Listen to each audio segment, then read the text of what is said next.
the most important thing is to do your preparation. Tucker Carlson, in his interview, he was very focused on a very small audience in America. Putin slapped him around, if you remember. And he didn't do that with me because I took advice. I did my preparation and treated him with a degree of respect. But I think the difference between you and him is you weren't intimidated. You could see that he was back here. You're working for the FT and you're carrying the august institution of the FT on your back. So you have a responsibility to be more discerning with somebody like President Putin. Very important to have that combination when you're talking. I do drop a lot of names. I interviewed a lot of world leaders, and you shouldn't be arrogant. You got to be respectful, but you cannot afford to be intimidated because Trump, Putin, they smell weakness and they take advantage of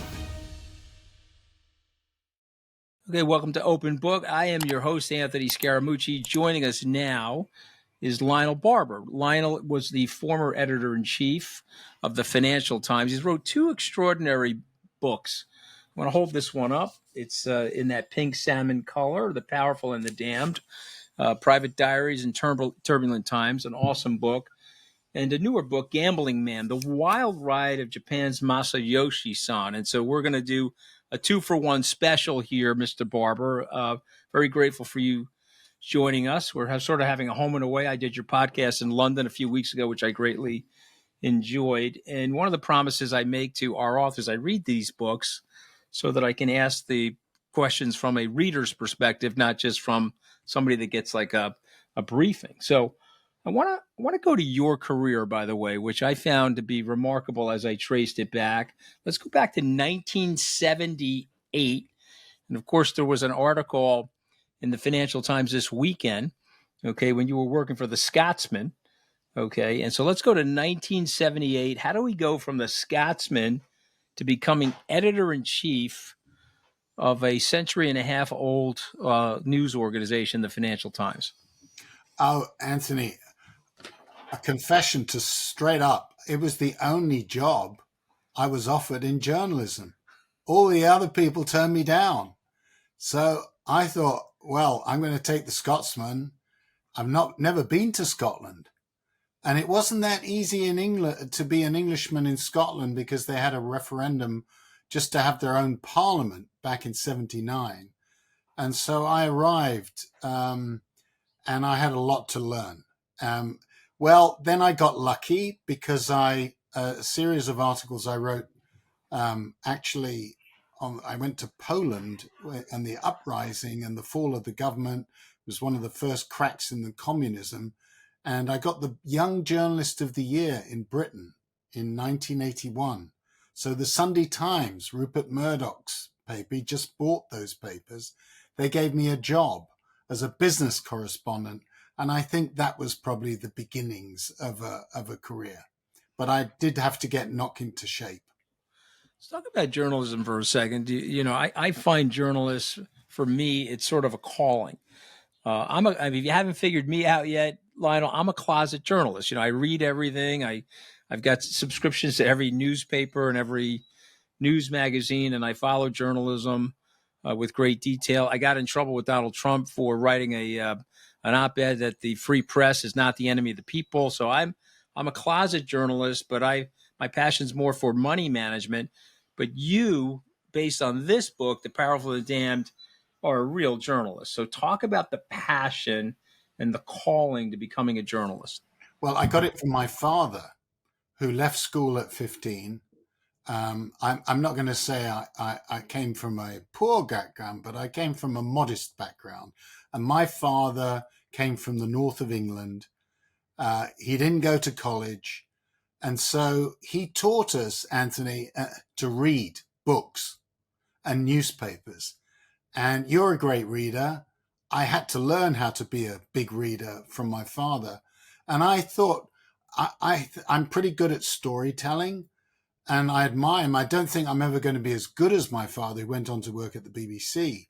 But he always made the point that journalism is not a profession, it's a vocation. And he always said to me, if you want to earn money, you're in the wrong job. It's a vocation. You've really got to be passionate about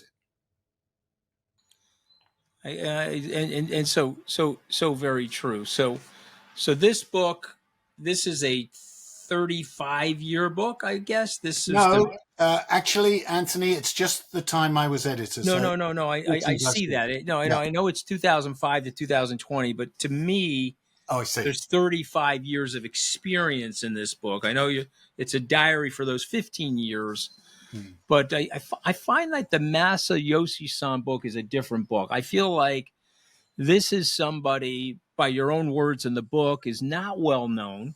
I think you described him in the book as probably the most consequential investor that people know the least about. And I'll just tell my own personal story. I was with him at a New York Mets Chicago Cubs game 25 years ago in the Tokyo Dome. And I had gotten invited by Mark Schwartz, who was running Goldman Sachs's Tokyo division. He was the CEO of Goldman Tokyo. And I was a guest because I was friends with Bobby Valentine. Sitting next to me was a guy named Masayoshi-san. I had no idea. I had no idea who he was. It's probably embarrassing to admit that to you because at that time he was internet famous, as you point out in the book, his rise.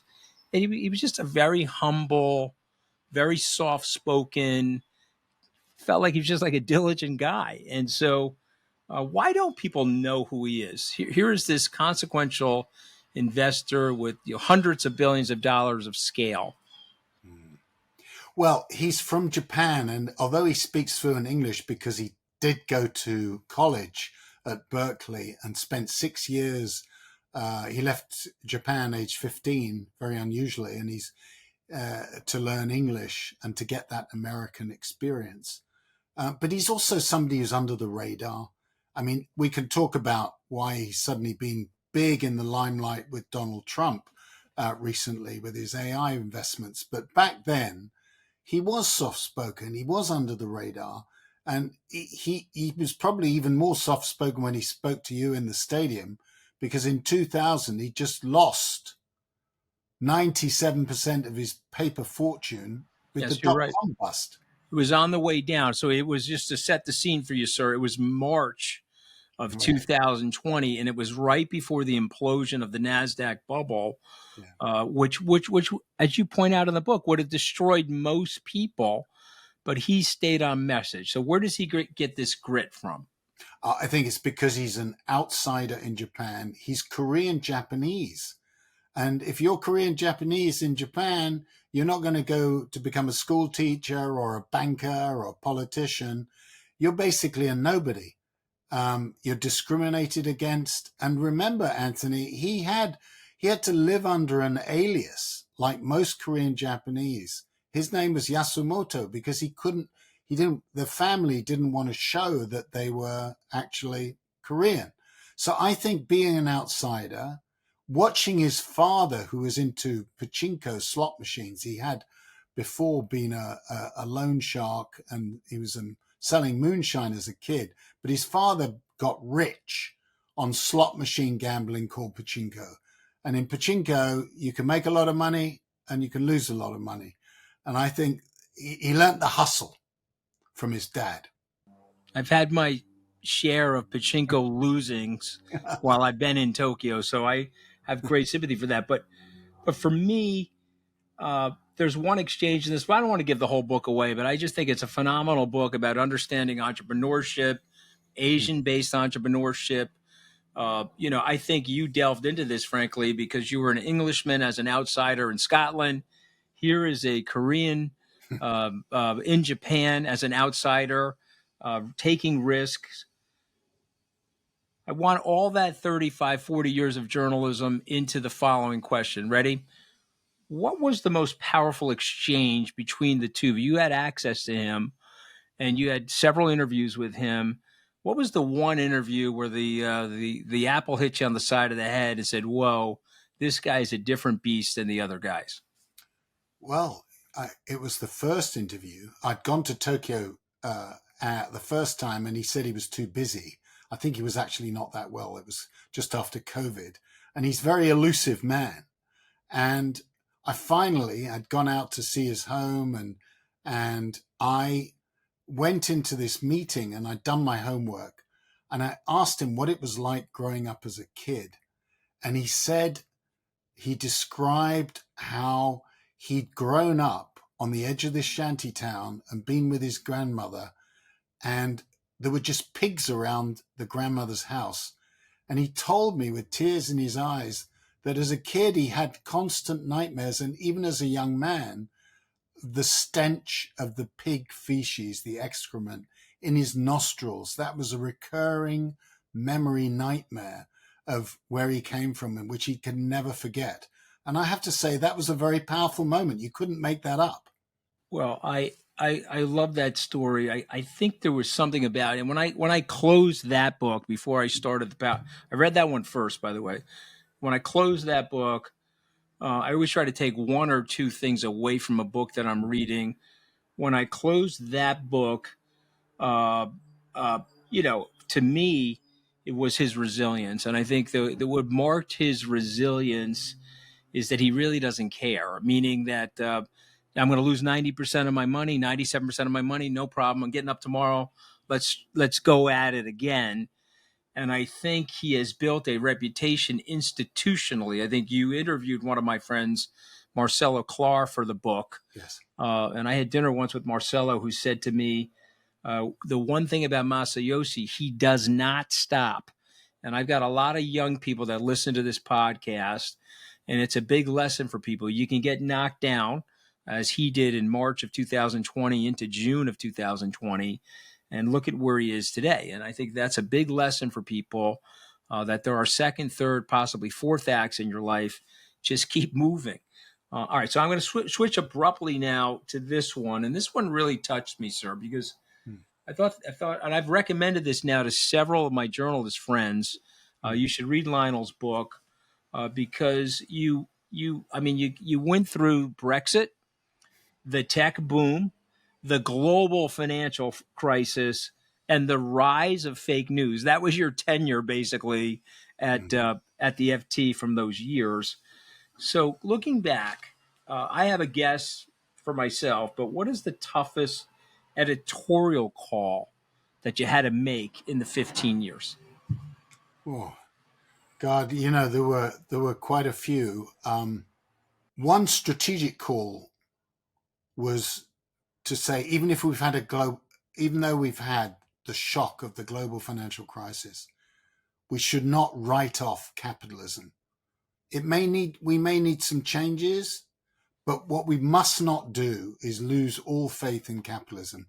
And I have to say, my predecessor made that mistake after the dot-com boom, because I wouldn't have got the job if I was in New York and they decided to make a change in the editorship.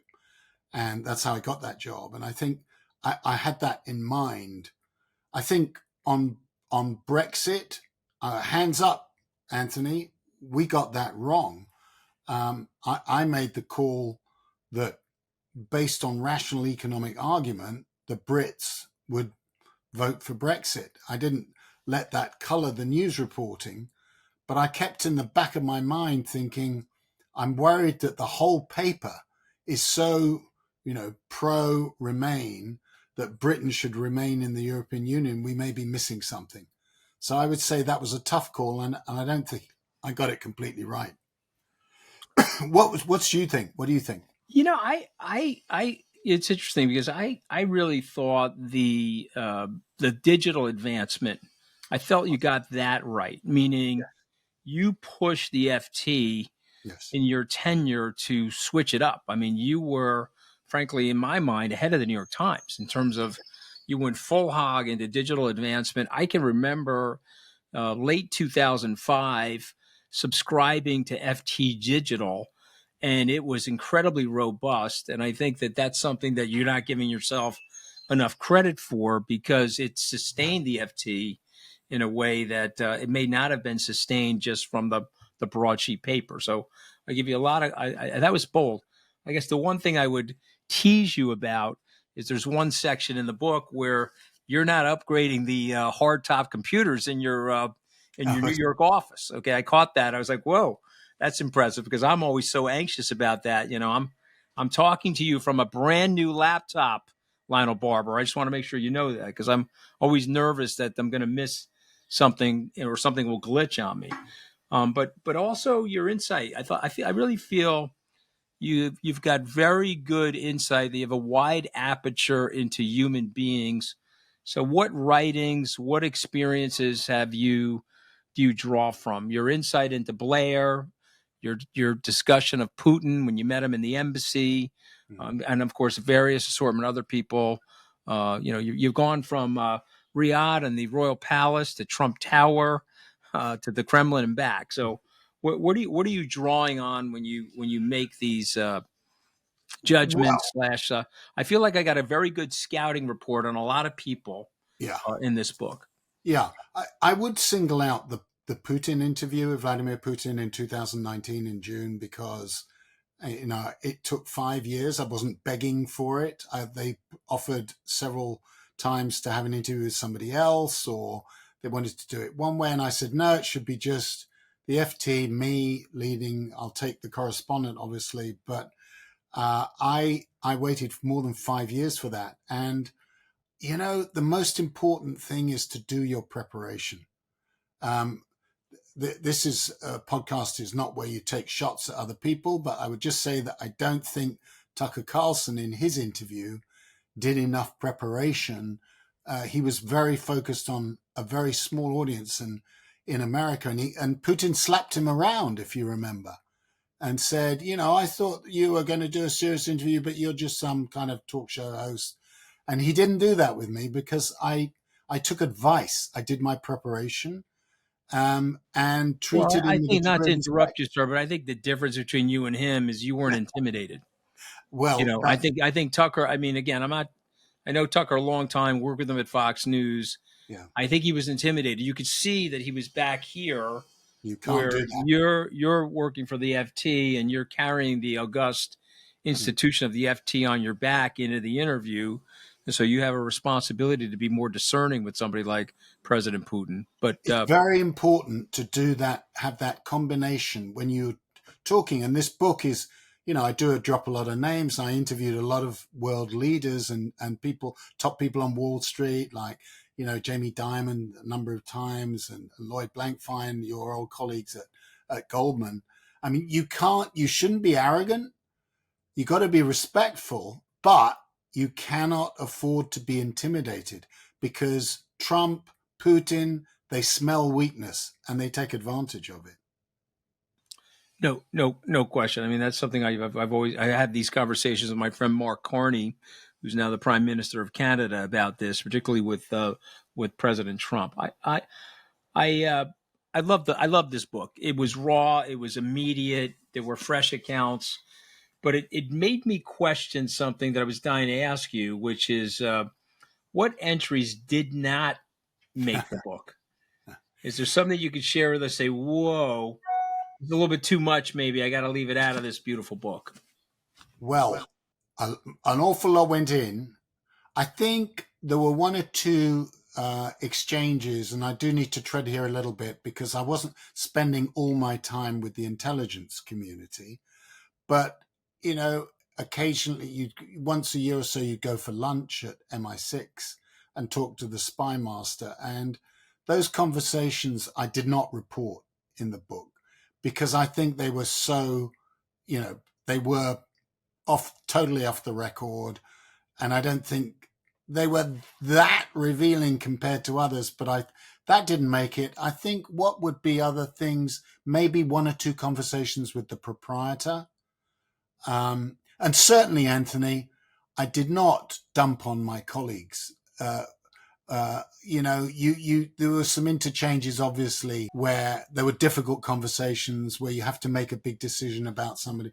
That didn't go in the book. No, that wasn't this book. This book was here are my observations as a global traveler and as a journalist, someone that has great, insatiable intellectual curiosity. Here are my observations of what went on during my tenure and also decisions. And I think you were very fair in the book of decisions that you made right and some things you could have done better or differently, which is every business executive. There's no executive, whether it's Warren Buffett, Jamie Dimon, Lloyd Blankfein, who's a close friend of mine.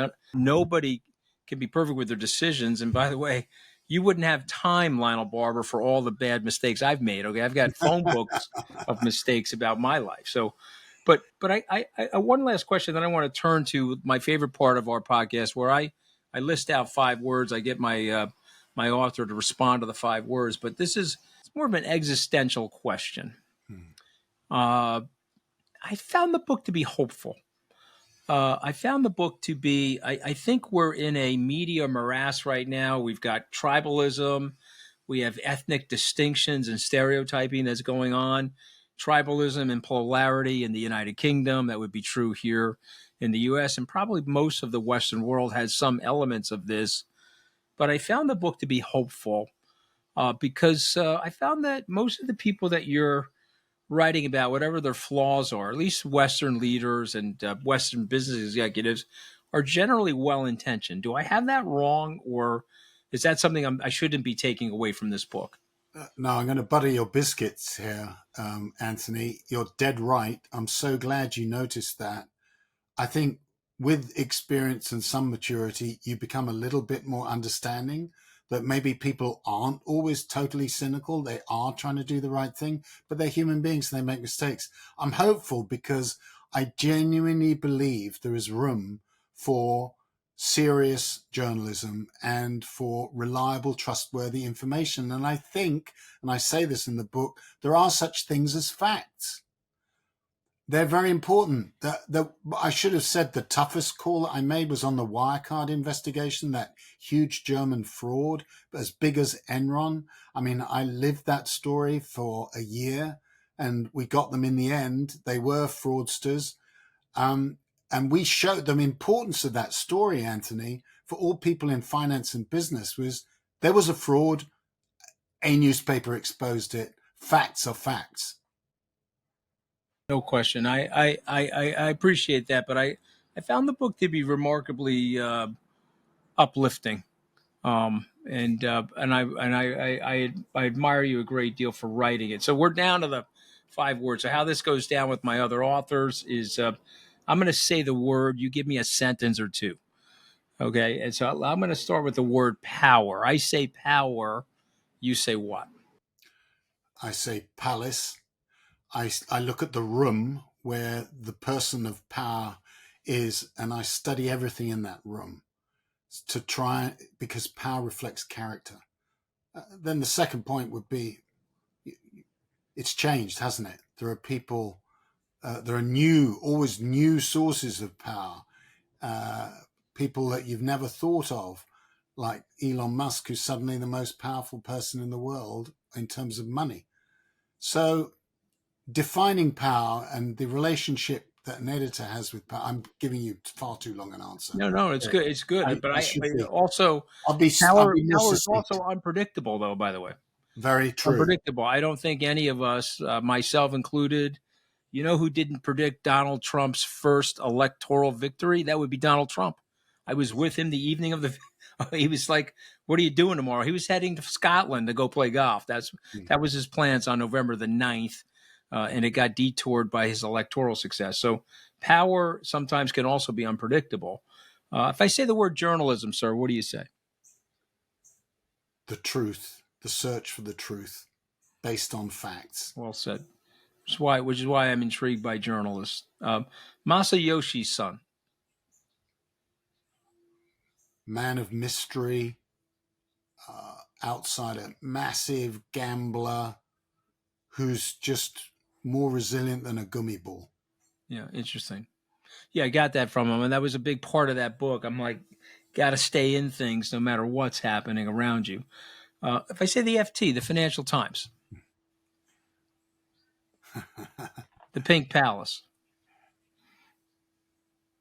the world's leading business newspaper, with great deference to the journal, but based in the city of London, a vital part of public discourse and a source of trustworthy journalism. It's now been going more than 130 years.